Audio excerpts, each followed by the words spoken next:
The Mortimer Library was a haven of hushed whispers and the scent of aged paper, a stark contrast to the electric thrill humming beneath Carol's skin.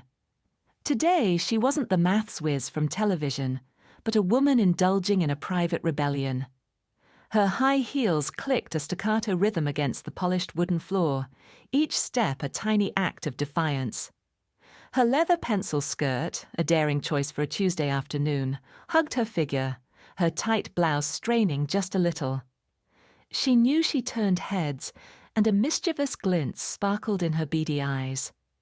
But the real secret, the source of the tingling energy that coursed through her, was the delicious absence beneath her skirt. No constricting fabric, just bare skin and a whisper of air. It was a feeling of liberation, a secret known only to her in this sanctuary of silence. She browsed the shelves, her joyful fingers trailing along the spines of forgotten classics.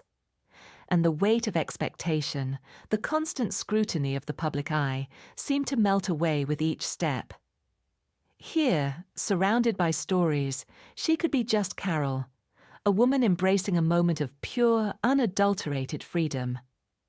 A young man, engrossed in a graphic novel, looked up as she passed. His eyes widened, a flicker of surprise and admiration crossing his face. Carol offered a small knowing smile, a silent acknowledgement of the unspoken energy between them. This wasn't about seduction, but about the shared understanding of breaking free from the mundane.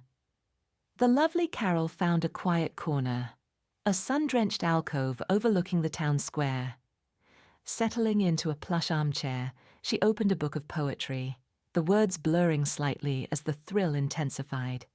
The librarian, a stern woman with spectacles perched on her nose, cast a disapproving glance in her direction. Carol simply returned a serene smile, unbothered by the judgment.